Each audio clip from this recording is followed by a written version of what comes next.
Hello friends, welcome to my channel back to the basics. और जैसा कि मैंने आप सभी लोगों को प्रॉमिस किया था कि जेपीएससी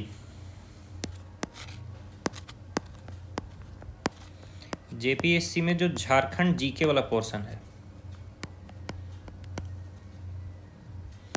झारखंड जीके वाले पोर्शन को मैं अपने चैनल पर कवर कराऊंगा।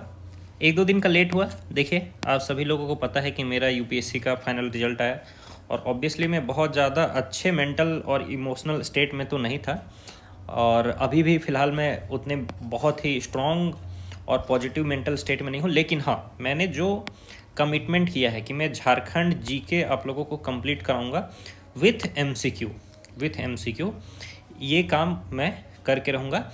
और आज हम लोग सबसे बड़ा जो टॉपिक है, जो झारखंड हिस्ट्री है, झारखंड हिस्ट्री में देखिए दोस्तों, इसमें वो सब हम लोग को नहीं पढ़ना, ancient history, medieval history, modern history. इसमें हम लोग को बेसिकली मुंडा एडमिनिस्ट्रेशन, ठीक है, और ढोलको सोहोर, ठीक है, और जो जातीय पंचायत व्यवस्था वगैरह थी झारखंड की, हम लोग को उसके बारे में पढ़ना है। तो मैं आप लोगों से ये एक्सपेक्ट कर रहा हूँ कि आप लोग इसका बेसिक जो नॉलेज है वो ले करके आए होंगे। मान लीजिए आप लोगों को बेसिक नॉलेज नहीं है, उसका भी आपको चाहिए, तो मैं आपको हैंड रिटेन नोट्स इस सब्जेक्ट पर प्रोवाइड करते जाऊंगा मेरे टेलीग्राम चैनल पर, ठीक है। टेलीग्राम चैनल का लिंक डिस्क्रिप्शन में और फर्स्ट कमेंट में मैं डाल दूंगा, उससे आप ज्वाइन कर लीजिएगा। वहाँ पर आपको सीधा जो बेसिक नोट्स है झारखंड जीके का चैप्टर वाइज, यानी कि सीधे उस बेसिक नोट्स को आप करिए और ये एमसीक्यू लगाइए। हालांकि अगर आपका थोड़ा बहुत पहले से पढ़ा हुआ है तो आइए आप लोग डायरेक्ट इस एमसीक्यू की प्रैक्टिस करिए, क्योंकि मैं आपको इतना बोल सकता हूँ कि जो 8 क्वेश्चन इससे आएंगे, टोटल 100 + 100 200 क्वेश्चन होंगे। 100 हो जाएगा जीएस में, 100 हो जाएगा झारखंड जीके में, ठीक है। तो इस 100 में से 8 क्वेश्चन तो यहीं से आएंगे, ठीक है। टोटल अगर आपको 250 या 260 मार्क्स ले आना है तो इसमें ये टॉपिक आपके लिए बहुत इंपॉर्टेंट है। इस टॉपिक को छोड़ करके आप 250 या 260 टारगेट नहीं कर सकते हैं। बताइए, लाल रंग अच्छा है? हाँ, लाल रंग अच्छा, एकदम क्रांतिक रंग है। मेरा नाम है दोस्तों आनंद मोहन, और आप लोग अगर इस चैनल पर न्यू हैं, ठीक है, तो सबसे पहला काम करिए, सब्सक्राइब करके बेल आइकन प्रेस कर दीजिए, ठीक है, ताकि आपको जो भी नेक्स्ट वीडियो है उसका नोटिफिकेशन तुरंत के तुरंत आ जाए। दूसरा काम आपको करना है दोस्तों, वीडियो को शेयर करना है, ठीक है। हालांकि शेयर करना है या नहीं करना है इसका डिसीजन आप वीडियो के एंड में भी ले सकते हैं, ठीक है, डिपेंडिंग अपॉन कि आपको ये वीडियो अच्छा लगता है या फिर अच्छा नहीं लगता है, ठीक है। तो चलिए फर्स्ट क्वेश्चन से शुरू करते हैं हम लोग। झारखंड क्षेत्र का जो प्रथम साहित्यिक उल्लेख है दोस्तों, वो किस ग्रंथ में मिलता है? ठीक है, जो फर्स्ट लिटरेरी मेंशन है झारखंड रीजन का फर्स्ट लिटरेरी मेंशन हम लोग को मिलता है दोस्तों ऐतरेय ब्राह्मण में, ठीक है। अब आप लोगों को देख लेना है, जैसे ऋग्वेद में झारखंड वाले एरिया को कहा गया है, क्या कहा गया है? कीकट प्रदेश कहा गया है। ऐतरेय ब्राह्मण में क्या कहा गया है? पुंड्र कहा गया है। जो भी कहा गया है ये सब आप लोगों को एक बारी देख लेना है, जो कि आपको नोट्स में मिल जाएगा, ठीक है। तो ये हो जाएगा सेकेंड ऑप्शन।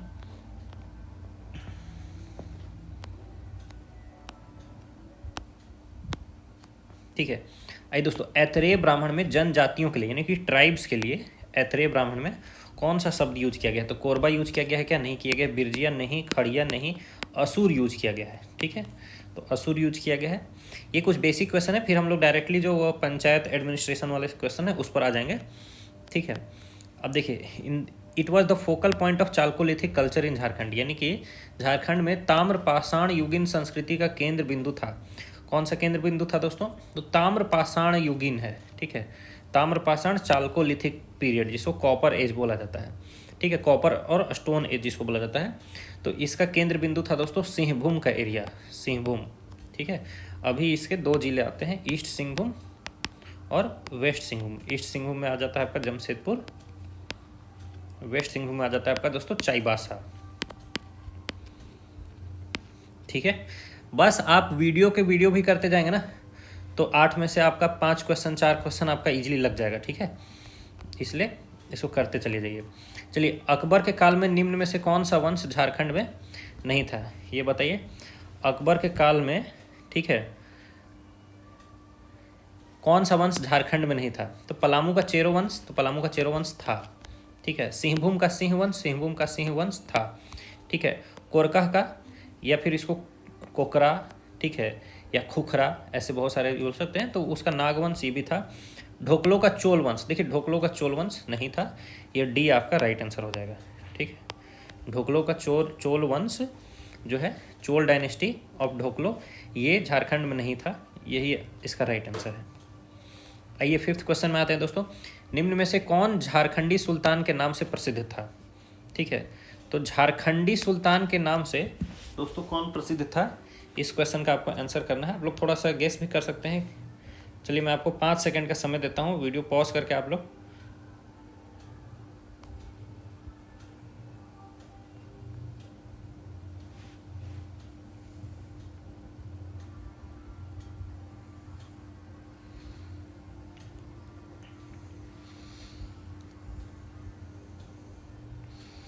ठीक है। चलिए अगर आप लोगों ने सही आंसर गेस कर लिया तो ठीक है, हालांकि इसका राइट आंसर होगा दोस्तों आदिल शाह द्वितीय। ये आदिल शाह जो सेकंड था दोस्तों, ये खंडेश का था, खंडेश। इसको शाह ए झारखंड भी बोला जाता था, शाह ए झारखंड। तो शाह ए झारखंड या झारखंडी सुल्तान कौन हो जाएगा? आदिल शाह द्वितीय, ये खंडेश का था। ठीक है, अब आपको बताना है दोस्तों सूतिया नागखंड के अंतर्गत कौन सा जिला सम्मिलित नहीं था। अगेन मैं आपको लगभग 10 सेकंड देता हूं सोचने के लिए।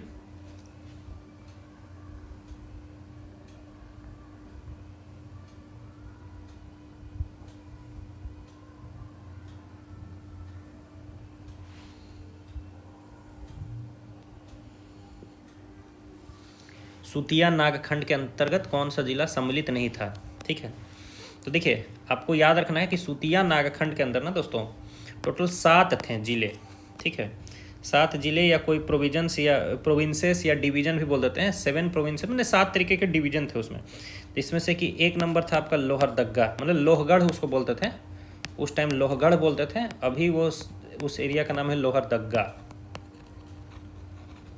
ठीक है, जो दूसरा जगह था वो था हजारीबाग। तीसरा जो जगह था दोस्तों वो था पालूनगढ़, पालूनगढ़ या जिसको पलामू भी बोलते हैं आज के डेट में। चौथा जो जगह था दोस्तों वो था मानगढ़,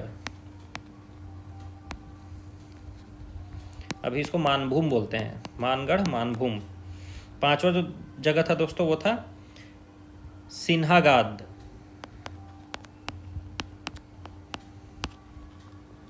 सिन्हागाद या आज के डेट में इसको सिंहभूम बोलते हैं।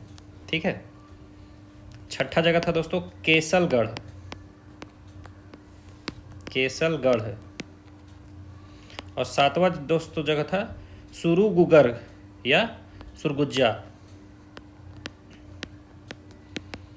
सुरुगुगर या फिर सुरगुज्जा। ठीक है ना, तो देखिए लोहगढ़, लोहगढ़ तो चलिए ऑप्शन ही नहीं दिया है। ठीक है, मानगढ़, तो मानगढ़ तो था, मानगढ़ था। पालूमगढ़, पालूमगढ़, पालूमगढ़ भी था। ठीक है, केसलगढ़, केसलगढ़ भी था।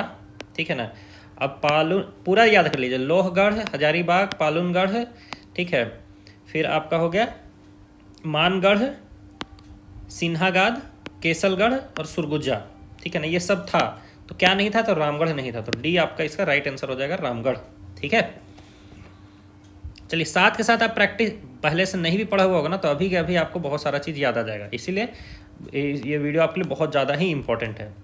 बताइए मुंडा प्रशासन के संदर्भ में होड़ो जगर क्या था? होड़ो जगर, होड़ो जगर, होड़ो जगर क्या है? रिलेटेड टू मुंडा प्रशासन। ठीक है ना, तो देखिए मुंडा के 2 ब्रांचेस होते हैं, मुंडा ट्राइब के, एक तो मुंडा ही होता है और एक होता है हो।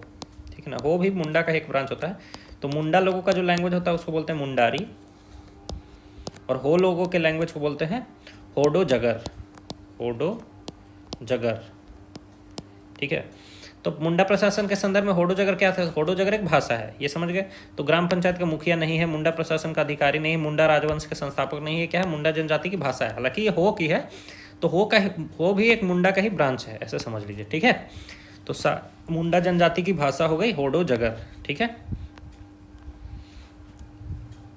अब बताइए मुंडा शासन व्यवस्था में कितने परगने थे? ठीक है। अब देखिए मुंडा डायनेस्टी का फाउंडर थे, मुंडा डायनेस्टी के फाउंडर थे रीता या फिर रीसा मुंडा, ये फाउंडर थे। और उसके फर्स्ट रूलर थे सुतिया पहन, सुतिया पहन।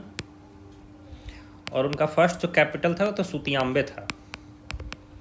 सुतियाम्बे आज के डेट में आपका पिठोरिया में है, रांची से पहले एक जगह आता है पिठोरिया, वहाँ पर सुतियाम्बे, ठीक है ना। तो सुतिया पहन जो डायनेस्टी बनाया, इसका टोटल 7 प्रोविंसेस थे, 7 प्रोविंसेस थे। जो ऊपर मैंने आपको बताया था लोहगढ़, मानगढ़, सिन्हागाद, केसलगढ़, पालुमगढ़, ठीक है, और सुरगुज्जा, ठीक है, और हजारीबाग, ये 7 प्रोविंसेस मैंने बताए थे। तो 7 प्रोविंसेस थे और उसका भी सब डिवीजन 21 परगना था, ठीक है ना। 21 परगना और 7 प्रोविंसेस थे मुंडा शासन व्यवस्था में, मुंडा एडमिनिस्ट्रेटिव सिस्टम में, ठीक है। तो 8 का आंसर हो जाएगा सी।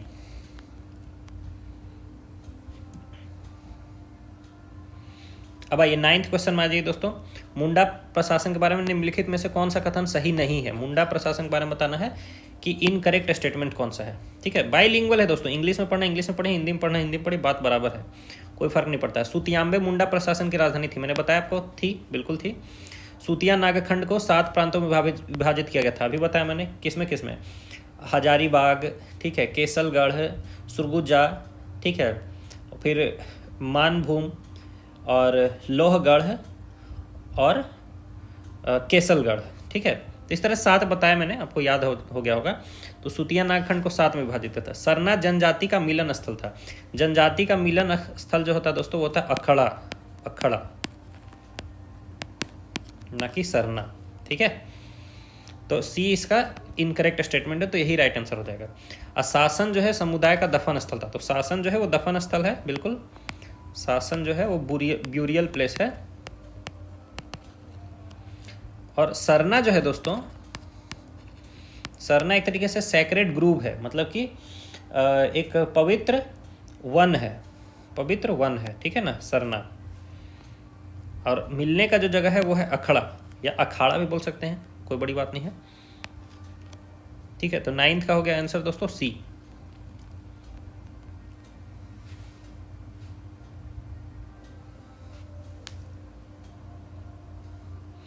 बताइए दोस्तों मुंडा शासन व्यवस्था में खूंट का अर्थ क्या है? खूंट का अर्थ क्या है मुंडा शासन व्यवस्था में?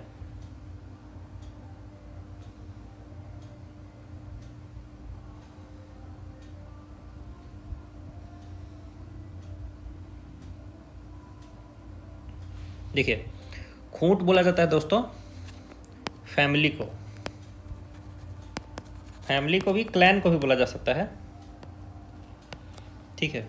तो फैमिली या क्लैन को बोला जाता है खूंट, ठीक है। जैसे आप एक ही फैमिली के लोग हैं तो आप लोग एक खूंट के लोग हो गए। तो मुंडा शासन व्यवस्था में खूंट का अर्थ हो गया परिवार।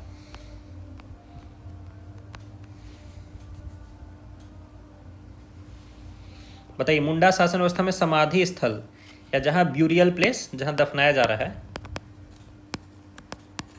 उसको क्या बोला जाता था? तो मैंने बताया उसको बोला जाता था शासन, ठीक है। शासन, श नहीं है, शासन नहीं है दोस्तों, शासन है, शासन, ठीक है। तो समाधि स्थल मुंडा शासन व्यवस्था में हो गया शासन। 11 का आंसर हो गया डी। आइए अगला देखिए, मुंडा प्रशासन की सर्वोच्च न्यायपालिका, कार्यपालिका और विधायिका किस पंचायत को माना जाता है?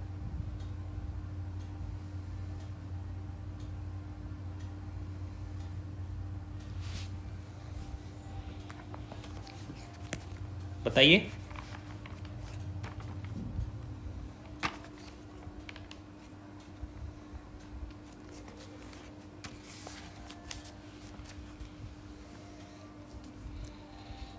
देखिए मैं आपको एक ये बना के दे दे रहा हूँ, चार्ट बना के दे दे रहा हूँ ना। सबसे पहले मुंडा में होता है, सबसे नीचे आता है हातू, जिसको विलेज बोला जाता है। मिड लेवल पर आता है पढ़ा, ठीक है। और सबसे ऊपर आता है राज, ठीक है। मतलब बहुत सारे हाथों से मिलकर पढ़ा बनता है, बहुत सारे पढ़ा से मिलकर राज बनता है, ठीक है। तो अब यहाँ पर देखिए हाथू तो खूंट का तिट्टीदार पंचायत, करटाहा पंचायत, टंडा पंचायत, ये सब कुछ नहीं है। ऑप्शन पे यहाँ पढ़ा पंचायत है। अगर यहाँ राज रहता, ठीक है ना। तो राज सबसे ऊपर हो जाता है, राज है ही नहीं ऑप्शन में, तो सबसे नीचे हाथू है और हाथू के ऊपर क्या है, पढ़ा है, तो पढ़ा हो जाएगा यहाँ पर सबसे ऊंचा, ठीक है। तो 12 का राइट आंसर क्या होगा दोस्तों, डी, ठीक है।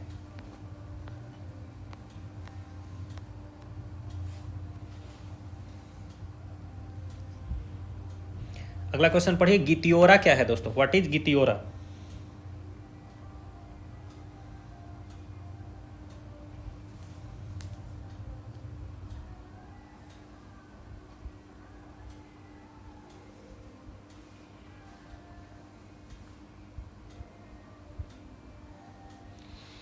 दोस्तों बहुत सारे ट्राइब्स में ना युवा गृह का कॉन्सेप्ट है, यूथ होम या यूथ हाउस, ठीक है ना। जैसे कि उरांव में भी है, उरांव में इसको बोला जाता है हम धूमकुड़िया, धूमकड़िया बोला जाता है, ठीक है। उसी तरह से मुंडा में भी युवा गृह का कॉन्सेप्ट है, इसको बोला जाता है गितियोरा या फिर गितियोरा, ठीक है। तो मुंडा में गितियोरा क्या है, एक तरीके से युवा गृह है, मतलब यहाँ पे जवान लोग आपस में मिलजुल सकते हैं, वही सब कर सकते हैं, ठीक है। ज़्यादा मिल के ज़्यादा कुछ करना नहीं है, बातचीत ही करना है दोस्तों, ठीक है। गितियोरा क्या है, युवा गृह है मुंडा ट्राइब का।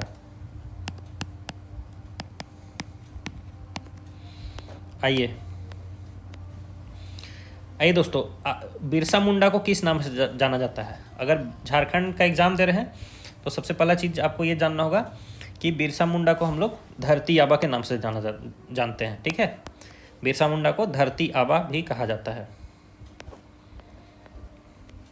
नेक्स्ट क्वेश्चन देखिए, मुंडा प्रशासन के संबंध में पूछा गया है, ग्राम पंचायत को क्या कहते हैं। तो ग्राम पंचायत को मैंने आपको बोल दिया था कि हाथू बोला जाता है, सबसे पहला गांव को बोला जाता था हाथू, तो पहला स्टेटमेंट सही है। अखाड़ा ग्राम पंचायत का मिलन स्थल था, तो मैंने बताया मिलन स्थल अखाड़ा था, बिल्कुल, तो सेकंड भी ऑप्शन सही है। तो वो पूछ रहा है कौन सा कथन इसमें से सही है दोस्तों, तो इसका राइट आंसर हो जाएगा ऑप्शन नंबर सी, 1 और 2 दोनों ही सही है, ठीक है। देखिए यहाँ पर मैंने बताया ना आपको, सबसे नीचे क्या है, हाथू है, फिर पढ़ा है, फिर राज है, ठीक है।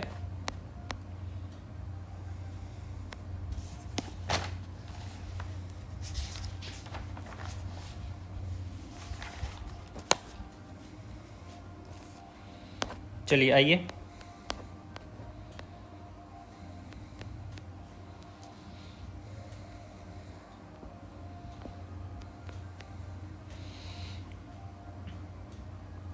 अब दोस्तों पूछ रहा है निम्नलिखित में से कौन सा युग्म सही से सुमेलित नहीं है, मतलब करेक्टली मैच्ड नहीं है, ये पूछ रहा है, ठीक है ना। तो ग्राम दोस्तों, जैसे कि ग्राम तो हो गया हाथू, तो हाथू के हेड को क्या बोला जाएगा, मुंडा, सही है, बिल्कुल सही है। देखिए ग्राम से ऊपर होता है पढ़ा, तो पढ़ा अगर होता है तो उसके हेड को हम लोग बोलते हैं पढ़ा राजा, और पढ़ा के ही स्थान पर कहीं कहीं पट्टी होता है, जहाँ पर भी, या पहले कहीं पढ़ा बोला जाता था, बाद में उसको पट्टी कहा जाने लगा, ठीक है ना, किसी भी केस में, तो उसको बोला जाता है मानकी, ठीक है। पट्टी का राजा को क्या बोला जाएगा, मानकी, ठीक है। वहीं कहीं कहीं इसको भूंइहर भी बोल दिया जाएगा, अभी देखेंगे हम लोग, ठीक है ना। अलग अलग जो ट्राइब्स हैं उसमें इसका नाम थोड़ा थोड़ा चेंज होगा, लेकिन इतना याद रखिए जब तक पढ़ा कहला रहा है तो उसका हेड कहलाएगा पढ़ा राजा, ठीक है। अगर वो पट्टी कहलाने लगा तो उसका हेड कहलाएगा मानकी, ठीक है ना। ग्राम यानी कि हाथू का हेड तो क्या कहलाएगा, वो मुंडा कहलाएगा, ठीक है। और मुंडा के नीचे में आएगा दोस्तों आपका पाहन, जो कि रिलीजियस हेड है, मुंडा के नीचे पाहन आएगा, रिलीजियस हेड। पाहन के नीचे आएगा महतो, ठीक है, जो कि मैसेंजर का काम करेगा। और पाहन के ही नीचे में आएगा दोस्तों पुजार या बैगा या पनभरा, जो कि पाहन का हेल्प करेगा, रिलीजियस हेल्प करेगा, ठीक है। पाहन को दोस्तों एक ज़मीन मिलेगा, टैक्स फ्री ज़मीन, जिसको डाली कटारी बोलेंगे। पाहन को ज़मीन मिलेगा डाली कटारी, ठीक है। पाहन को कोई सैलरी नहीं मिलता है, तो सैलरी के बदले क्या मिलेगा, डाली कटारी लैंड मिलेगा, माने वहाँ टैक्स नहीं देना होगा, वहाँ खेती वेती करो, अपना काम करो, ठीक है। तो ये सब सही से मैच है, पढ़ा, पढ़ा राजा, पट्टी, मानकी, ग्राम, मुंडा सही से मैच है।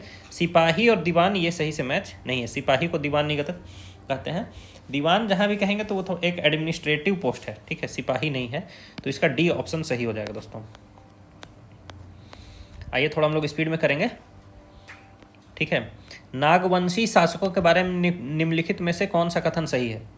तो नागवंशी, अब हम लोग मुंडा खत्म कर चुके दोस्तों, नागवंशी में आ गए हैं, ठीक है। यानी 1 मार्क्स का जो क्वेश्चन है वो हम लोग लगभग कर चुके हैं, मतलब एक क्वेश्चन हम लोग कर चुके हैं, नेक्स्ट क्वेश्चन इससे आता है, एक क्वेश्चन यहाँ से आएगा नागवंशी से, इसको भी करिए। नागवंशी शासकों के बारे में कौन सा कथन सही है? नागवंशी शासक मुगल सम्राट जहांगीर को मालगुजारी कर देने के लिए सहमत हुए। बिल्कुल सहमत हुए। ठीक है। एक राजा था दुर्जन साल,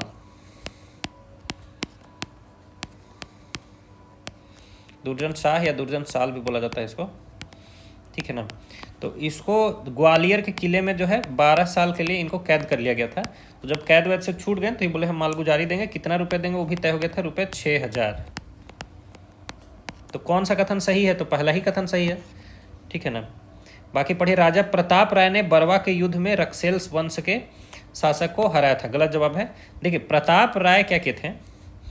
प्रताप राय कैपिटल को शिफ्ट किए थे। प्रताप राय कैपिटल को शिफ्ट किए थे कहाँ से? सुतियांबे से लेकर चले गए थे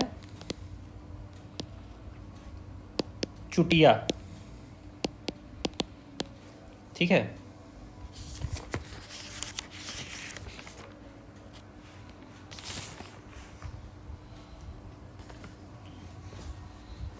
ठीक है। प्रताप राय क्या किए थे? कैपिटल को ले गए थे सुतियांबे से चुटिया। और बरवा के युद्ध में रक्सेल वंश के शासक को हराने वाला जो राजा था वो भी नागवंशी ही था, लेकिन उसका नाम था भीमकर्ण। ठीक है, भीमकर्ण राय, भीमकर्ण। और इनफैक्ट राय लगाने की जरूरत नहीं है क्योंकि राय को हटा करके उसने कर्ण लगाना शुरू कर दिया था। पहला ही राजा ऐसा था जो कर्ण लगाता था। ठीक है ना। तो नागवंशी में याद रखिएगा कि जो दुर्जन साल था वो मालगुजारी देने के लिए सहमत हो गया था। पहला सही है। प्रताप राय कैपिटल को ले गया सुतियांबे से चुटिया। ठीक है। और बरवा के युद्ध में रक्सेल वंश के शासक को हराने वाला था भीमकर्ण। और भीमकर्ण पहला राजा था नागवंशी में ने नागवंशी डायनेस्टी में जिसने कर्ण टाइटल अपनाया था। कर्ण टाइटल। ठीक है ना। और कर्ण टाइटल ये अपनाने वाला पहला राजा था और इसी ने रक्सेल वंश को हराया भी था। ठीक है। तो ये आपको याद रखना है। चलिए आइए नेक्स्ट क्वेश्चन में आइए। निम्न में से नागवंशी वंश के किस शासक ने पलामू जिला बनवाया था? ठीक है।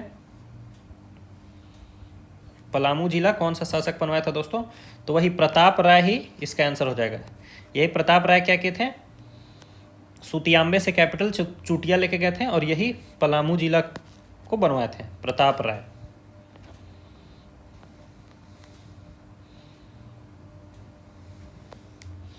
नेक्स्ट क्वेश्चन देखना है दोस्तों, नागवंशी वंश के संस्थापक। तो सबसे पहले तो इसी में एक आंसर भी है कि नागवंशी वंश का संस्थापक कौन था, यानी फाउंडर ऑफ नागवंशी डायनेस्टी कौन था।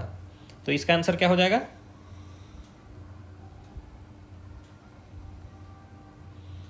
इसका आंसर हो जाएगा दोस्तों फणी मुकुट राय।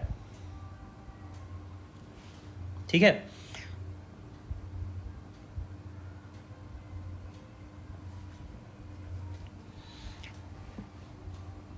आइए अब पूछ रहा है कि फणी मुकुट राय का हत्या किसने किया था।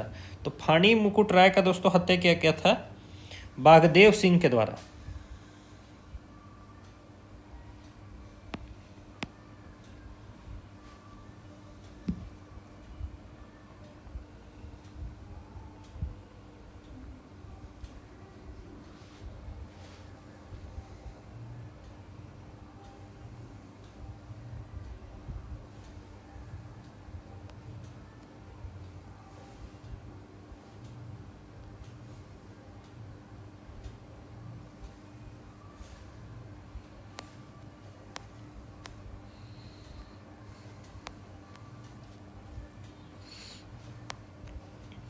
आइए 20वां क्वेश्चन देखिए दोस्तों। नागवंशी राजवंश के बारे में निम्नलिखित कथनों पर आपको विचार करना है। सबसे पहला कथन है कि प्रताप राय जो है, प्रताप राय क्या किए थे? सुतियांबे से चुटिया राजधानी ले गए थे। पहला बिल्कुल सही है। ठीक है। और भीमकर्ण ने अपनी राजधानी चुटिया से सुतियांबे स्थानांतरित की। ये बिल्कुल गलत है। भीमकर्ण वो था जो कि आपका हराया था किसको?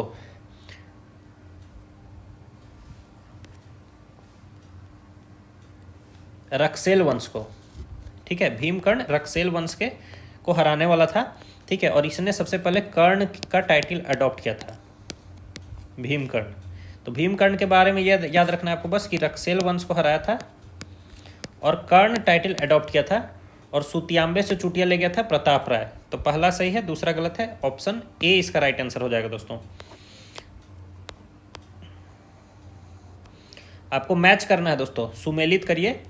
दुर्जन शाह, यदुनाथ शाह, जगन्नाथ शाह, उदयनाथ शाह, ठीक है। मतलब डिफरेंट कैपिटल्स को, ठीक है, उसके रूलर के साथ आपको मैच करना है, ठीक है। तो दुर्जन शाह दोस्तों मैं आपको बता दूं, सारा ही कैपिटल बता देता हूं। फणी मुकुट राय जो है, फणी मुकुट राय का कैपिटल था सुतियांबे।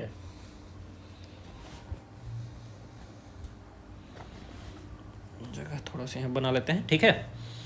फणी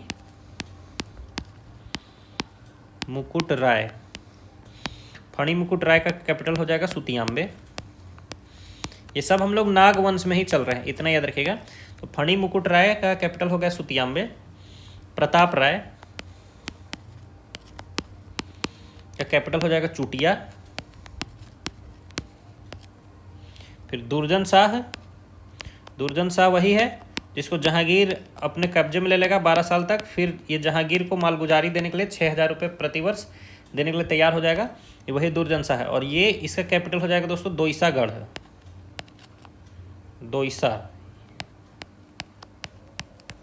ठीक है। इसके बाद यदुनाथ शाह, यदुनाथ शाह,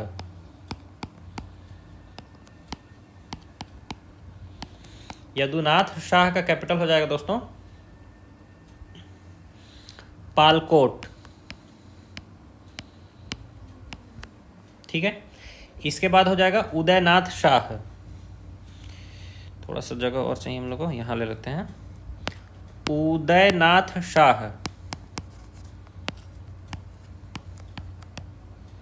तो उदयनाथ शाह का कैपिटल हो जाएगा दोस्तों रातूगढ़,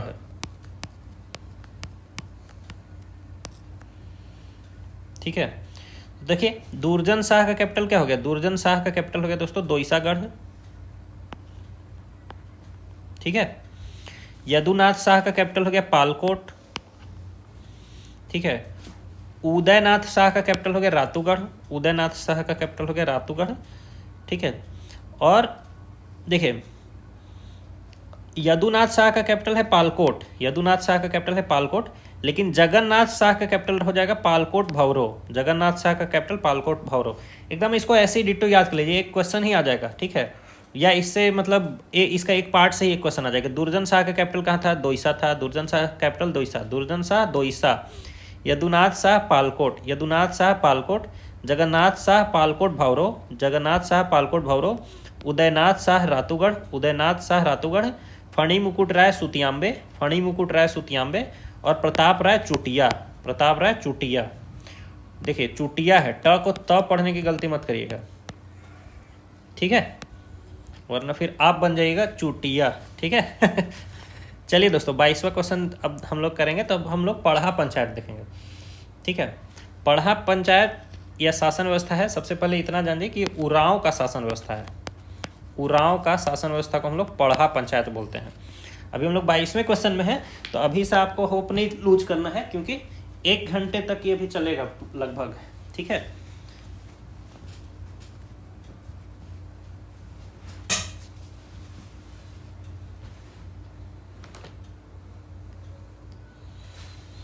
आइए 22वें क्वेश्चन को देखिए। पढ़ा पंचायत के बारे में निम्नलिखित में से कौन सी प्रणाली सही है, ठीक है। तो पढ़ा के बारे में आपको मैं शॉर्ट में बता दूं, ठीक है। 3 लेयर है। सबसे नीचे लेयर को बोलते हैं ग्राम पंचायत या फिर भूईहरी गांव, भूईहरी, भूईहरी गांव, ठीक है। इसका हेड होता है महतो, ठीक है। इसके बाद होता है पढ़ा पंचायत, ठीक है, और उसके ऊपर होता है अंतर पढ़ा।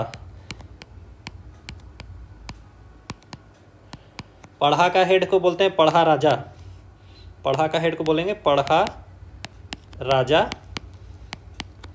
ठीक है। अंतर पढ़ा के हेड को बोलेंगे पढ़ा दीवान, पढ़ा दीवान, ठीक है।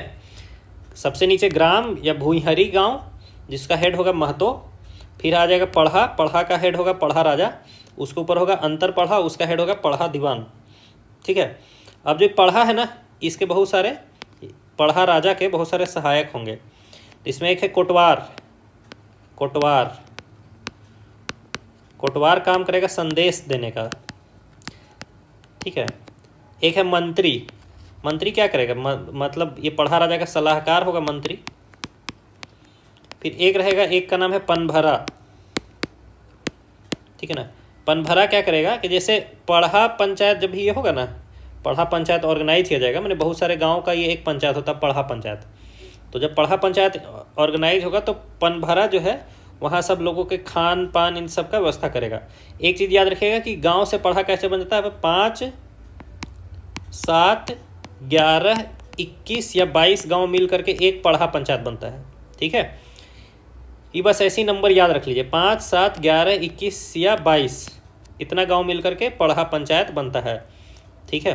तो शॉर्ट में आपको मैं सब बता दिया, पढ़ा पंचायत शासन व्यवस्था यहीं पे क्लियर हो गया शॉर्ट में, ऐसा नहीं कि इसमें और कुछ नहीं है। अब देखिए पढ़ा पंचायत के बारे में निम्नलिखित में से कौन सी प्रणाली सही नहीं है। प्रत्येक गांव का एक मुखिया होता है जिसे महतो कहा जाता है, ठीक है। तो प्रत्येक गांव का एक मुखिया होता है जिसे महतो कहा जाता है, ठीक है। और कौन से क्या पूछ रहा है, सही सही पूछ रहा है, तो सही तो यही हो गया। मैं क्या बोला, सबसे नीचे होगा ग्राम या भूमिहरी गांव, ठीक है, और उसका हेड को क्या बोलेंगे, महतो, ठीक है।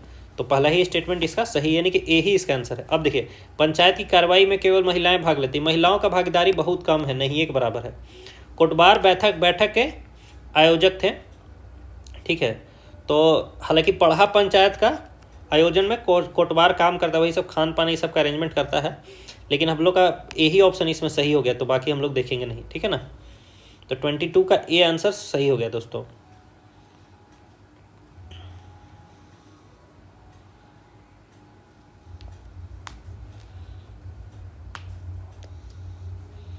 पूछ रहा है दोस्तों डाडा पढ़ा क्या होता है। डाडा पढ़ा होता है दोस्तों कई गांव का जो संगठन होता है उसी को हम लोग डाडा पढ़ा भी बोलते हैं, ठीक है ना। डाडा पढ़ा या फिर पढ़ा, ये हम लोग कई गांव का जो संगठन होगा उसको बोलेंगे, ठीक है ना। डाडा पढ़ा या फिर पढ़ा।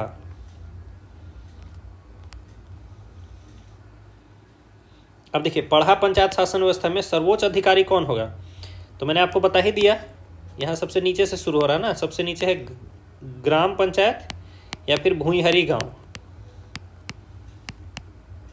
तो भूमिहरी गांव का हेड है महतो। फिर है पढ़ा पंचायत, ठीक है, पढ़ा पंचायत का हेड क्या है, पढ़ा राजा। फिर है अंतर पढ़ा, है ना, अंतर पढ़ा का हेड है पढ़ा दीवान, है कि नहीं।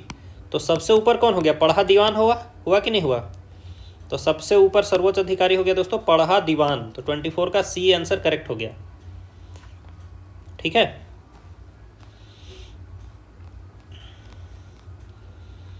अब पूछ रहा है पढ़ा के बारे में कौन सा कथन सही नहीं है। इसमें 5, 7, 11, 21 या 22 गांव शामिल होते थे, तो ये तो मैं बताया कि सही होता है, ठीक है ना।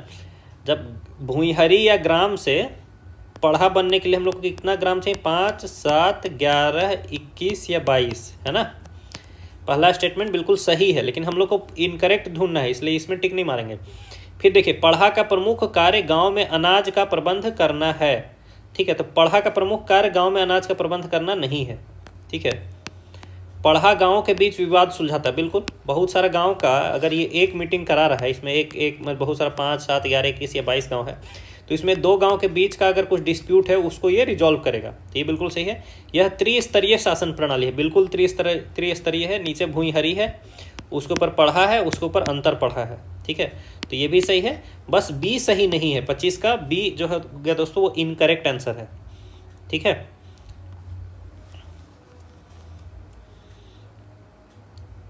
अब आइए पढ़ा पंचायत में पाहन का प्रमुख कार्य, ठीक है ना। तो पढ़ा पंचायत में दोस्तों पहले ग्राम स्तर में हम लोग जब आ जाएंगे ना, जो सबसे नीचे था यानी कि ग्राम स्तर, यानी जिसको भूमिहरी गांव भी बोला जाता था, ठीक है ना। तो ग्राम स्तर पे सबसे पहले तो कौन हो गया, सबसे पहले हो गया महतो, ठीक है। महतो के बाद है पाहन, ठीक है। उसके बाद है आपका भंडारी,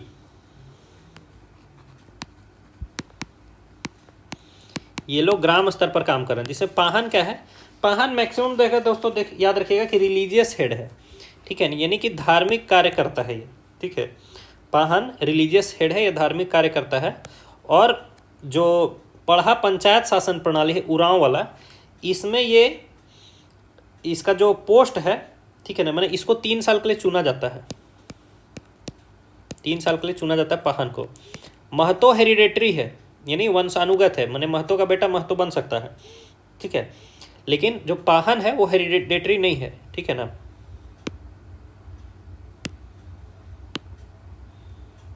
फिर से आइए, चलिए देखिए पाहन का प्रमुख कार्य कौन सा है, ठीक है। तो प्रमुख कार्य पाहन का क्या हो जाएगा, पाहन का कार्य प्रमुख हो जाएगा धार्मिक कार्य, ठीक है। तो 26 का डी हो गया आंसर राइट।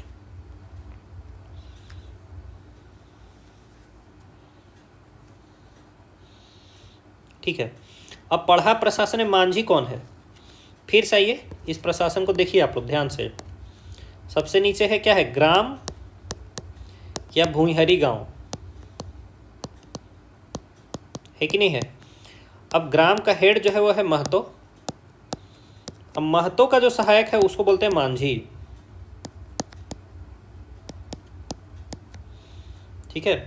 तो महतो का जो सहायक है उसको हम लोग बोलेंगे मांझी।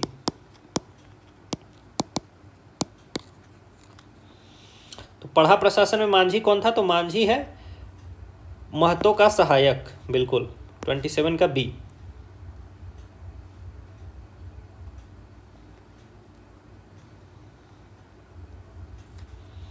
चलिए पढ़ा पंचायत में महतो के बारे में विचार करिए, महतो के बारे में निम्नलिखित कथनों पर विचार करिए।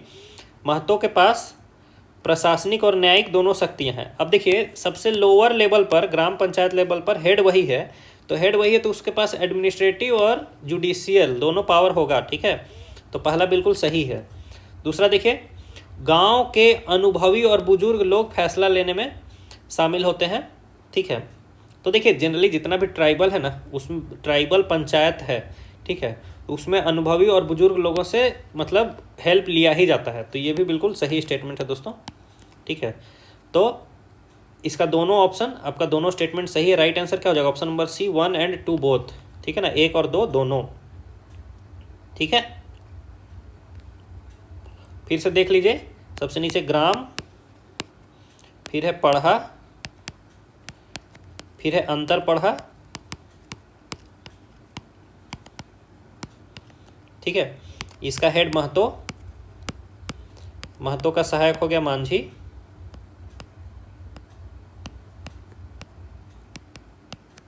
ठीक है। महतो के नीचे हो जाएगा पाहन, पाहन कितना साल के लिए, 3 साल के लिए, ठीक है। पाहन का भी सहायक है दोस्तों, उसको बोला जाता है बैगा, ठीक है। बाकी और एक है भंडारी, भंडारी नॉर्मली मैसेंजर वगैरह का काम करेगा यहाँ पर, ठीक है ना। चलिए अगला क्वेश्चन देखिए। अब हम लोग आ जाते हैं मांझी परगना शासन व्यवस्था में। तो मांझी परगना शासन व्यवस्था के बारे में आपको बता दें कि मांझी परगना जो शासन व्यवस्था है दोस्तों, वो संथाल जनजाति का शासन व्यवस्था है।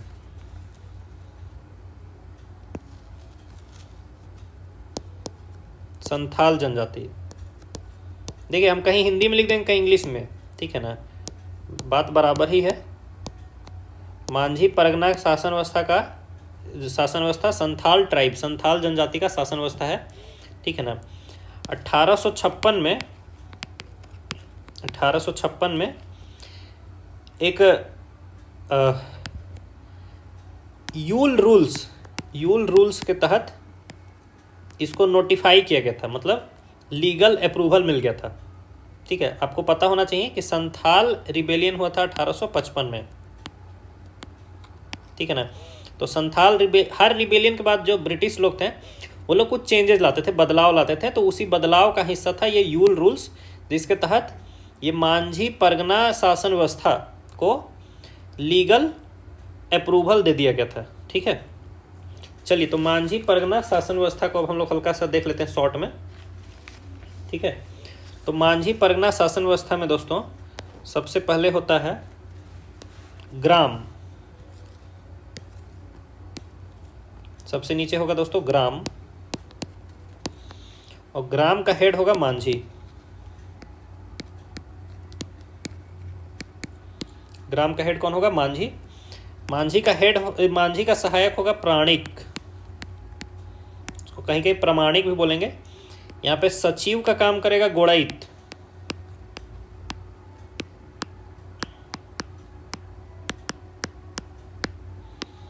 और उप सचिव या मुख्य सलाहकार का काम करेगा जोग मांझी।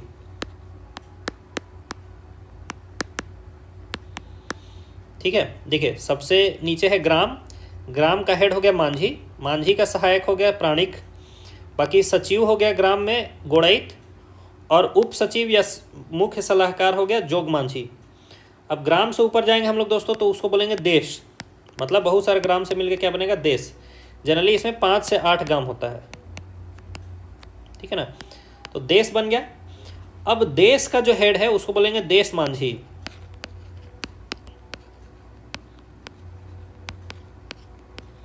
देश मांझी या फिर मोड़े मांझी, मोड़े, देश मांझी या फिर मोड़े मांझी। ठीक है, और सबसे ऊपर जो है वो है आपका परगना। परगना के हेड को बोलेंगे परगनाइत, परगनाइत। देखिए इसीलिए इस सिस्टम का नाम है मांझी परगनाइत, माने शुरुआत होता है मांझी से, ऊपर तक चल जाते जाते कौन आ जाता है? परगनाइत आ जाता है। ठीक है, तो ये आप जान जाइए। चलिए, और कहीं कहीं दोस्तों, चलिए एक और बता देते हैं, कहीं कहीं परगना से भी ऊपर आ जाता है एक दिशुम परगना, दिशुम परगना। लेकिन 4 लेवल का होता नहीं है, 3 ही लेवल का होता है, लेकिन कहीं कहीं परगना से भी ऊपर आएगा दिशुम परगना। ठीक है ना। चलिए, निम्न में से कौन सा कथन दिशुम परगना के बारे में सही है? यह परगनाइत से ऊंचा पद है, तो बिल्कुल सही बात है। कहीं कहीं भी होगा, लेकिन परगना से भी बड़ा इकाई है दिशुम परगना, तो परगनाइत से ऊंचा पद है, बिल्कुल है। यह परगनाइत से निचला पद है, गलत है। यह प्रशासन की सबसे छोटी इकाई है, गलत है। सबसे छोटा इकाई क्या है? ग्राम है ना। यह प्रशासन की सर्वोच्च इकाई है। ठीक है, तो जो दिशुम परगना है दोस्तों, ये सर्वोच्च इकाई नहीं है, ये बस कहीं कहीं होता है। ठीक है ना, बस कहीं कहीं होता है, क्योंकि मैक्सिमम जगह जो सर्वोच्च इकाई परगना होगा। ठीक है ना, तो 29 का ए हो जाएगा राइट आंसर।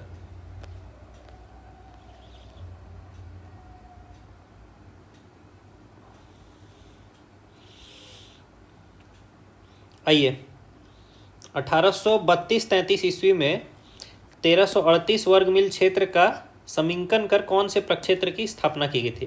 देखिए 1832-33 ईस्वी में ना संथाल और पहाड़िया ट्राइब के बीच में कुछ दिक्कत हो रहा था। ठीक है ना, मतलब पहाड़िया ट्राइब पहले से रह रहे थे, संथाल ट्राइब उसी जगह में आकर के रहना चाह रहे थे। ठीक है, तो संथालों को बसाने के लिए ब्रिटिशर्स ने एक ज़मीन को कैप्चर किया, उसको बोला गया दामिने कोह ज़मीन। ठीक है ना, वहीं पे फिर मतलब ये एक तरीके से ट्राइबल कॉन्सिलिएशन में इंटर ट्राइबल कॉन्फ्लिक्ट को दूर करने के लिए ये ज़मीन का स्थापना किया गया था। इसको बोला जाता था दामिन ए कोह, दामिने कोह। ये सरकारी ज़मीन हो गई एक तरीके से। ठीक है, तो 30 का आंसर हो गया दोस्तों बी, दामिने कोह।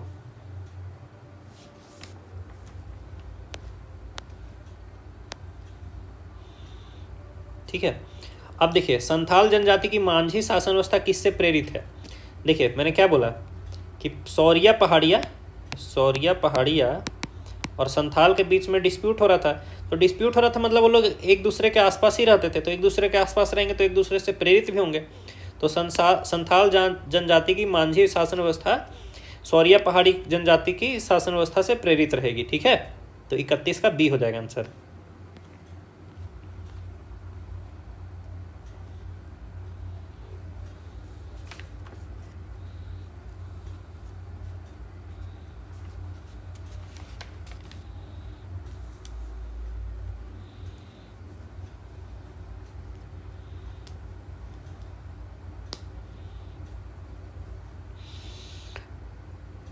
अब देखिए निम्नलिखित में से कौन सा मांझी परगना के अधिकारियों का सही क्रम है? ठीक है।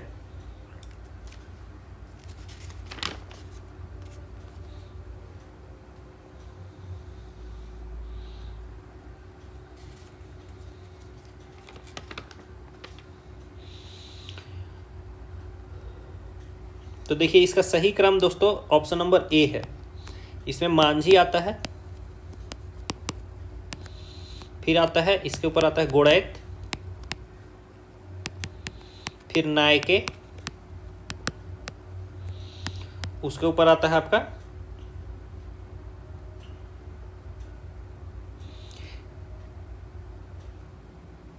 लोबिर सेंद्रा।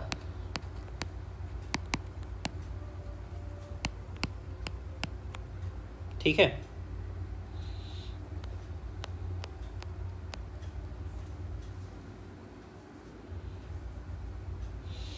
अब देखिए मांझी की अनुपस्थिति में कार्यभार कौन संभालेगा? तो मांझी का जो असिस्टेंट है उसको बोला जाता है प्राणिक या प्रमाणिक। ठीक है, तो वही संभालेगा। 33 का बी हो जाएगा। मांझी का असिस्टेंट है प्राणिक, तो प्राणिक ही संभालेगा। ठीक है ना। अब देखिए अगर बाहर से कोई हमला कर दे तो सुरक्षा का कार्य कौन देखेगा? तो उसको देखेगा लासेर टंगाए। लासेर टंगाए मतलब बहुत टंगाए मैंने टांगी समझते हैं ना, टांगी। तो टांगी किसका काम करेगा? काटने पीटने काम करेगा ना जी। तो लासेर टंगाए जो हेड है वो एक तरीके से ग्राम रक्षा दल का प्रमुख है। ये क्या है? ग्राम रक्षा दल का प्रमुख है लासेर टंगाए। ठीक है, तो बाहरी हमलों से गांव का सुरक्षा करेगा लासेर टंगाए। 34 का सी। फिर देखिए मांझी शासन व्यवस्था में परगना नामक संगठन के प्रधान कौन होते हैं? ठीक है, मांझी शासन व्यवस्था में परगना नामक संगठन के प्रधान होंगे। ठीक है, परगना का हेड कौन होगा भाई बताइए? सबसे पहले क्या है? ग्राम। ठीक है, ग्राम का हेड कौन हो गया? मांझी। फिर हो गया देश। देश का हेड हो गया कौन? देश मांझी या मोड़े मांझी। फिर सबसे ऊपर हो गया परगना। परगना का हेड कौन हो जाएगा? परगनाइत। परगनाइत से भी ऊपर आ जाएगा दिशुम परगना, लेकिन वो कहीं कहीं। ठीक है, तो मांझी परगना का हेड हो जाएगा परगनाइत। 35 का सी। चलिए मांझी शासन व्यवस्था में गांव का प्रधान कौन कहलाएगा? गांव का प्रधान मांझी कहलाएगा। ठीक है, गांव का प्रधान कहलाएगा मांझी। अब देखिए मांझी परगना प्रशासन के बारे में कौन सा कथन सही नहीं है? ठीक है ना। तो मांझी के पास प्रशासनिक और न्यायिक दोनों शक्तियां थी। ठीक है, जब भी रहेगा तो गांव का हेड है तो उसके पास दोनों शक्ति रहेगा ही, तो ये बिल्कुल सही है। फिर भगदो प्रथा विवादों के निपटारे पर चर्चा करने के लिए बुजुर्गों की समिति थी। प्रथा नहीं है, प्रजा होगा। भगदो प्रजा।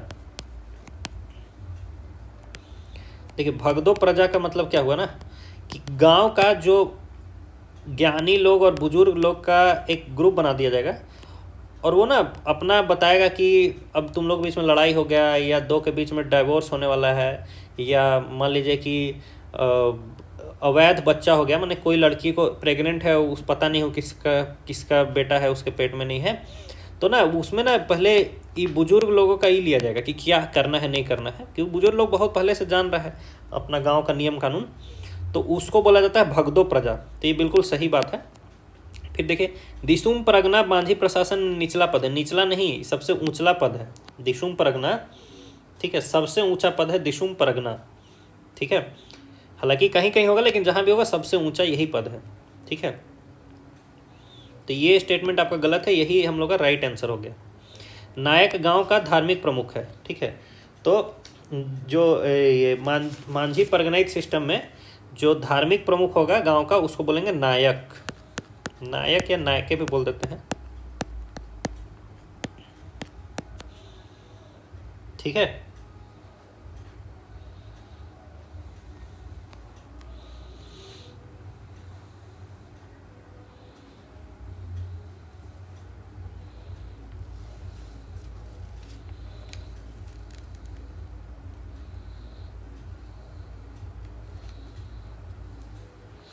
अब देखिए मांझी परगना प्रशासन में बिटलाहा देने का अधिकार किसके पास था। ठीक है, सबसे पहले जानिए कि बिटलाहा क्या है। ठीक है ना, तो बिटलाहा एक प्रकार का सजा है। ठीक है, एक सजा होता है करेला जो कि होता है हल्का सजा, और एक सजा होता है बिटलाहा जो कि होता है भारी सजा। बिटलाहा में आपको जनजाति से बाहर निष्कासित कर दिया जाता है। ठीक है, सामाजिक बहिष्कार कर दिया जाता है। और बिटलाहा दिया जाएगा किसके द्वारा, माने ग्राम स्तर पर मांझी के द्वारा दिया जाएगा। ठीक है, ग्राम स्तर पर मांझी के द्वारा दिया जाएगा। ठीक है, और आपका देश स्तर पर देश मांझी के द्वारा दिया जाएगा, या फिर मोड़े मांझी के द्वारा दिया जाएगा। और सबसे ऊपर में किसके द्वारा दिया जाएगा, परगनायत के द्वारा। ठीक है, परगना स्तर पर परगनायत के द्वारा दिया जाएगा। अगर एक बार जाति से बाहर आने के बाद जाति इसमें वापस आना है तो उसको बोला जाएगा जाति जोम, जाति जोम। ठीक है ना, और जाति जोम जब भी आपको करे, पहले तो ये लोग बोलेगा कि हाँ जाति जोम अब इसका कर दिया जाए, मतलब इसको वापस हम लोग अपना जाति में ले लिया जाए। ठीक है, उसके बाद फिर उसको बोला जाएगा ऐसा करो कि सबको तुम खाना खिलाओ। ठीक है ना, खाना खिलाओ मैंने हड़िया उड़िया पिलाओ। ठीक है, तो खाना खिलाया जाएगा, हड़िया पिलाया जाएगा, खस्सी वस्सी कटेगा, सबको खाएगा, डांस वांस करेगा। उसको बोला जाता है भात भितार। मैंने पहले ऐसे नहीं, उस पार्टी का अच्छा खासा खर्चा पहले करवाएगा ये लोग। ठीक है, तो भात भितार करके फिर उसको जाति में वापस ले लिया जाएगा दोस्तों। ठीक है, तो मांझी, देश मांझी या परगनाइत, यही उसको बिटलाहा दे सकता है। ठीक है, तो इसका राइट आंसर क्या हो जाएगा, who had the right to give bitlaha in Manjhi Pargana administration. तो प्रमाणिक नहीं देगा। ठीक है, नायके नहीं देगा। ठीक है, इसको देगा दोस्तों परगनाइत देगा। ठीक है, परगनाइत देगा, इसका आंसर हो जाएगा सी। ए नहीं होगा, ए गलत है यहाँ दिया हुआ, परगनाइत हो जाएगा।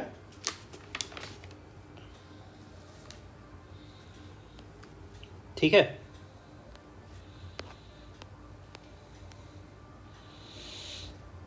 देखिए मांझी शासन व्यवस्था में 5 से 8 गांवों के मांझी को क्या कहा जाता है, माने 5 से 8 गांव का हेड। सबसे पहले तो गांव का हेड, गांव के हेड को तो मांझी कहा जाता है। 5 से 8 गांव मिलकर बन जाता है देश, और उसके हेड को बोला जाता है देश मांझी या फिर मोड़े मांझी। ठीक है ना, तो 39 का सी हो जाएगा आंसर। 5 से 8 गांव के मांझी को कहा जाएगा दशरथ मांझी। दशरथ मांझी नहीं दोस्तों, देश मांझी। ठीक है, 39 का सी।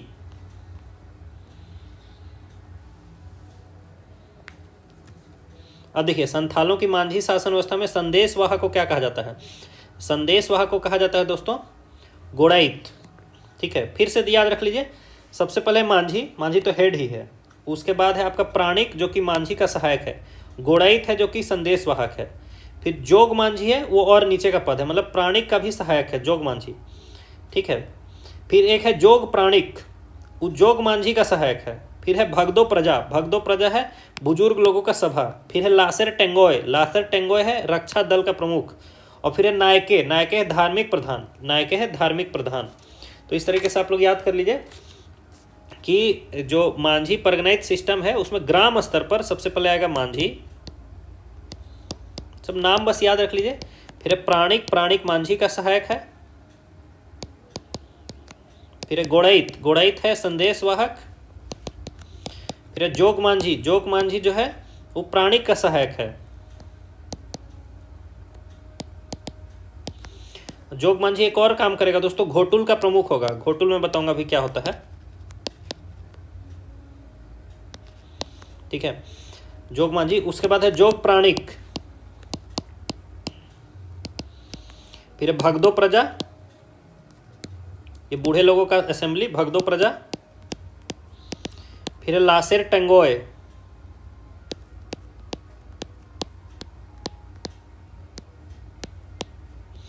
और फिर नायके, नायके हो गया धार्मिक प्रधान, नायके हो गया धार्मिक प्रधान।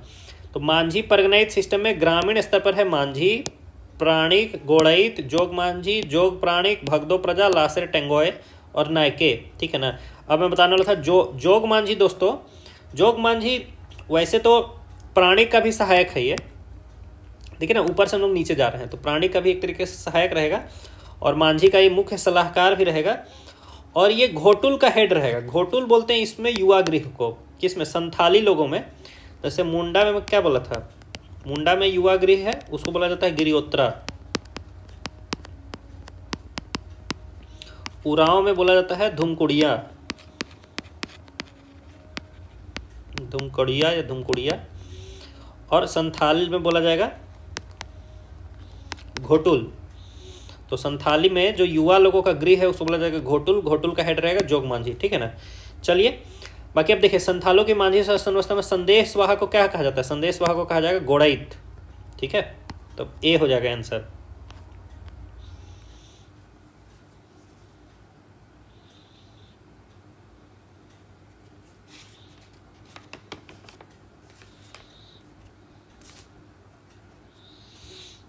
आइए दोस्तों, मांझी परगना में कौन सा कथन सही है? देखिए, मांझी परगना सिस्टम है ना, दो टाइप का कोर्ट है। सबसे पहले तो ये सब भी कोर्ट ही है आपका, माने ग्राम स्तर पर भी कोर्ट है तो वो मांझी कर देगा उसका काम, देश स्तर पर कोर्ट है तो उसका काम देश मांझी कर देगा या मोड़े मांझी कर देगा, परगना स्तर पर जो कोर्ट है तो उसका काम परगनाइट कर देगा, मतलब वहाँ डिसीजन का काम परगनाइट कर देगा, ठीक है। परगना स्तर, देश स्तर या ग्राम स्तर का कोई भी फैसला से कोई आदमी अगर खुश नहीं है तो वो जा सकता है सेंद्रा बैंसी में। सेंद्रा बैंसी में ये एक तरीके से हो गया हाई कोर्ट, और सेंद्रा बैंसी का भी फैसला से खुश नहीं है तो वो जा सकता है लोबीर सेंद्रा में। लोबीर सेंद्रा में, लोबीर सेंद्रा हो गया सुप्रीम कोर्ट, मतलब सुप्रीम कोर्ट उसका नाम नहीं है, मैं आपको एकदम एसोसिएट करके आप समझ पाए इसलिए मैं बता रहा हूँ, ठीक है ना। सेंद्रा बैंसी एक तरीके का हाई कोर्ट हो गया और लोबीर सेंद्रा एक टाइप का सुप्रीम कोर्ट हो गया, ठीक है। तो और सेंद्रा बैंसी को हम लोग हंटिंग काउंसिल भी बोलते हैं। हंटिंग काउंसिल माने शिकारी समिति, शिकार समिति। इतना ही आपको याद रखना है, ठीक है।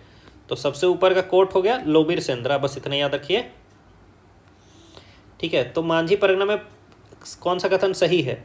लोबीर सेंद्रा सर्वोच्च न्यायिक अधिकारी थे, सही है बिल्कुल। सेंद्रा बैंसी में मांझी एवं परगना पंचायत के फैसले की अपील सुनी जाती है, बिल्कुल सही सुनी जाएगी, हाईकोर्ट का काम कर रहा है ना सेंद्रा बैंसी, ठीक है। तो 41 का हो गया right answer option number C, ठीक है। 1 और 2 दोनों।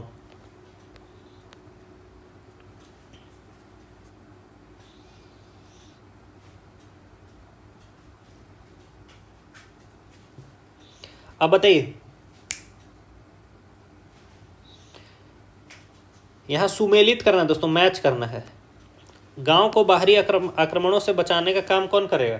गांव को बाहरी आक्रमणों से बचाने का काम चौकीदार नहीं करेगा, कौन करेगा? लासेर टेंगोय। देखिए बहुत ही, अगर आप थोड़ा सा मज़ा लेने लगेंगे दोस्तों तो झारखंड वाले पोर्शन में आपको बहुत मज़ा आएगा, ठीक है। इंटरेस्ट ले लेकर के पढ़िएगा। तो बाहरी आक्रमणों से बचाएगा लासेर टेंगोय, तो इसलिए पहला स्टेटमेंट ही गलत है ये, और ये गलत ही पूछ रहा है, तो ये हम लोग का राइट आंसर हो गया। बाकी पूछ रहा है कि अंतरग्राम संगठन के प्रमुख कौन कहलाएंगे? परगनाइत कहलाएंगे, ठीक है, बिल्कुल सही बात है। सबसे नीचे में मांझी, फिर देश मांझी, मोड़े मांझी, ऊपर में सबसे ऊपर परगनाइत, फिर देश मांझी 5 से 8 गांव का मुखिया, बिल्कुल सही है। गोड़ैत संदेशवाहक, ये भी बिल्कुल सही है। तो इनकरेक्ट कौन सा है? चौकीदार। 42 का ए आंसर हो गया दोस्तों। अब ये मत बोल दीजिए चौकीदार चोर है, ठीक है।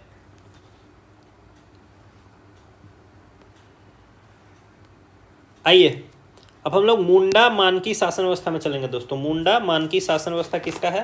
सबसे पहले ये जान जाइए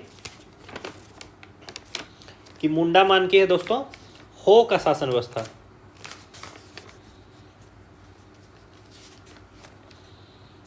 ठीक है। मुंडा मानकी शासन व्यवस्था हो जनजाति, हो ट्राइब का शासन व्यवस्था है मुंडा मानकी, ठीक है।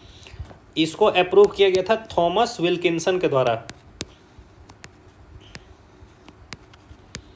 थॉमस विल्किंसन के द्वारा इसको अप्रूव किया गया था 1837 में। 1837 में इसको थॉमस विल्किंसन के द्वारा अप्रूव किया गया था, ठीक है ना। और ये इंडिया का फर्स्ट डेमोक्रेटिक एडमिनिस्ट्रेटिव सिस्टम है। डेमोक्रेटिक मतलब जिसमें चुना जाता है ना, डेमोक्रेटिक एडमिनिस्ट्रेटिव सिस्टम,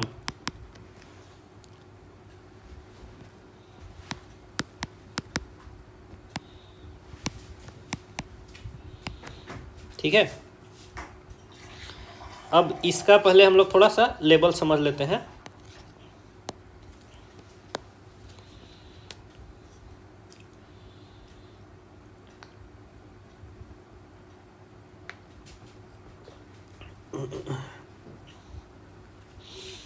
इसमें सबसे नीचे में आएगा दोस्तों ग्राम, ठीक है, और ग्राम का हेड होगा दोस्तों मुंडा, ठीक है, मुंडा हो गया हेड प्रमुख, और इसका सहायक होगा डाकुआ। मुंडा का सहायक कौन हो जाएगा दोस्तों? डाकुआ, ठीक है। और धार्मिक स्तर पर जो हेड होगा उसको बोला जाएगा दिवरी, दिवुरी। जैसे कहीं पाहन था फिर नायके था, वैसे ही मुंडा मानकी में धार्मिक हो गया दिवरी, ठीक है। अब आइए ग्राम से ऊपर का जो यूनिट है दोस्तों उसको बोलेंगे पीर या फिर पढ़ा।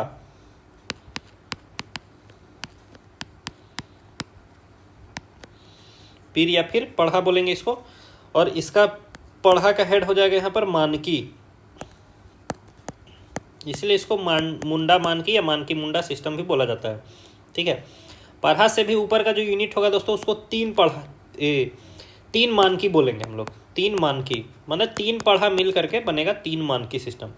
ऐसा कुछ नहीं, ये तीनों मानकी जो इस तीन पढ़ा का जो अलग अलग हेड रहेगा ना, वो तीनों मानकी यहाँ पर मिल करके डिसीजन लेगा, ठीक है। बाकी यहाँ पे न्यायिक जो प्रमुख होगा, ठीक है ना, ये तो एडमिनिस्ट्रेटिव प्रमुख हो गया पढ़ा लेवल पर मानकी। न्यायिक प्रमुख होगा दोस्तों पीर पंच, माने जुडिशियल हेड हो जाएगा पढ़ा लेवल पर, इंटरमीडिएट लेवल पर। सबसे पहले नीचे लेवल पर ग्राम, फिर पीर या पढ़ा, ऊपर लेवल पर तीन मानकी, ठीक है। तो न्यायिक प्रमुख हो जाएगा दोस्तों पीर पंच, ठीक है। चलिए लगभग आपको बता ही दिया है, बाकी कुछ वैसा होगा तो बता देंगे। अब आइए क्वेश्चन देखिए, हो जनजाति का प्रशासन व्यवस्था क्या कहते हैं? हो जनजाति का प्रशासन व्यवस्था को हम लोग बोलते हैं मुंडा मानकी सिस्टम, मुंडा मानकी सिस्टम। आइए, मुंडा मानकी प्रशासन के बारे में निम्नलिखित में से कौन सा कथन सही है, ठीक है ना। तो मुंडा मानकी प्रशासन के बारे में सही बताना है। मुंडा गांव की पंचायत का मुखिया था, तो ठीक बात है, गांव का हेड कौन हो जाएगा? मुंडा हो जाएगा, सही है। मानकी मुंडा का सलाहकार थे, नहीं भैया, मानकी मुंडा का सलाहकार नहीं है। जो पीर लेवल है, मैंने ग्राम से ऊपर का लेवल है, पीर या पढ़ा लेवल, उसका हेड है मानकी, ना कि मुंडा का सहायक है मानकी, ठीक है। आइए, तो दूसरा जो है स्टेटमेंट गलत है, तो पहला स्टेटमेंट तो सही है, तो आंसर हो जाएगा इसका ए केवल 1, ठीक है।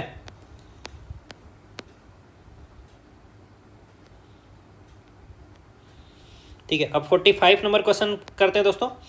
मुंडा मानकी प्रशासन में डाकुआ का क्या उत्तरदायित्व था? ठीक है, तो डाकुआ क्या है दोस्तों? मुंडा का सहायक है, मुंडा का सहायक है डाकुआ, आपको बताया था। देखिए, ये देखिए, ग्राम का हेड हो गया मुंडा, मुंडा का सहायक हो गया डाकुआ, है कि नहीं। और धार्मिक काम कौन करेगा? दिवरी। बाकी ग्राम से ऊपर चले जाएगा तो पीर या पढ़ा, उसका हेड हो जाएगा मानकी, ठीक है। उसके ऊपर चले जाएगा तो तीन मानकी, है कि नहीं। तो चलिए, तो मुंडा का सहायक कौन बन जाएगा? डाकुआ। डाकुआ का उत्तरदायित्व रहेगा मुंडा का सहायक के रूप में, ठीक है। अब देखिए दोस्तों, नेक्स्ट क्वेश्चन, कौन सा युग्म सही सुमेलित नहीं है? अब शासन बोल रहा है कि मानकी का निवास स्थान है, ठीक है, नहीं, मानकी का निवास स्थान शासन नहीं है। शासन क्या था दोस्तों? शासन आपको याद होना चाहिए, यह है समाधि स्थल, है कि नहीं।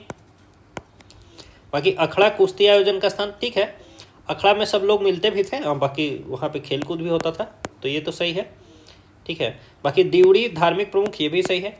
मानकी गांव के समूह का मुखिया, हाँ, तो मानकी गांव के समूह का मुखिया हो गया ना। सबसे पहले गांव का मुखिया हो गया मुंडा, बहुत सारे गांव यानी कि पीर या फिर पढ़ा का हेड हो गया मानकी,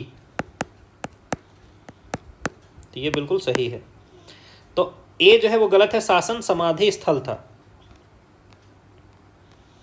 विल्किंसन रूल कौन से वर्ष में बना था?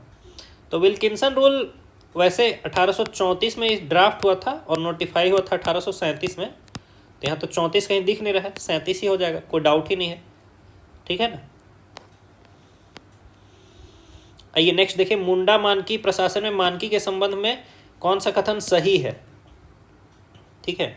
तो बोल रहा है यह पद वंशानुगत है। अब देखिए दोस्तों,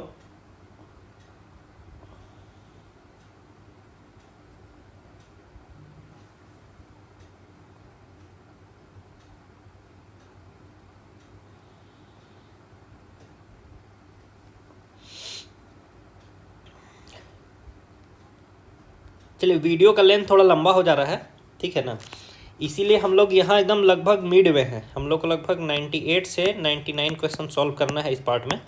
तो एक वीडियो और हम लोग करेंगे तो हम लोग का ये जो पूरा ट्राइबल एडमिनिस्ट्रेशन वाला काम है ये कंप्लीट हो जाएगा, ठीक है। इसीलिए इस वीडियो को यहीं पे रोक देते हैं, क्योंकि बहुत लंबा होगा तो आप लोग को भी पढ़ने में मज़ा नहीं आएगा। बाकी ये 2 वीडियो से यानी 2 आवर्स के इन्वेस्टमेंट से, लगभग 2 से 2.5 घंटे के इन्वेस्टमेंट से मैं आपको इतना भरोसा दिलाता हूँ कि आपके 8 क्वेश्चन ईजिली हो जाएंगे। देखिए मैं भी फर्स्ट टाइम झारखंड पढ़ा हुआ हूँ मैं, ठीक है, लेकिन पढ़ा फर्स्ट टाइम रहा हूँ, ठीक है। थोड़ी बहुत अगर कुछ मेरे से भूल हो जाए, हालांकि मैं प्रयास पूरा करता हूँ झारखंड को जीके पढ़ाने के लिए, या बुक्स का जितना भी मैंने रिसोर्स देखा हर जगह मैंने देखा बहुत सारी गलतियाँ हैं, ठीक है। तो सेम काम मैं नहीं करना चाहता हूँ, लेकिन अगर मुझसे थोड़ा सा कुछ ये हो जाए तो उसको आप लोग मुझे बता दिया करिए, और मैं कोशिश करूँगा कि वैसा गलती मेरे से ना हो। बाकी हम लोग इसको कंटिन्यू करेंगे सीरीज को।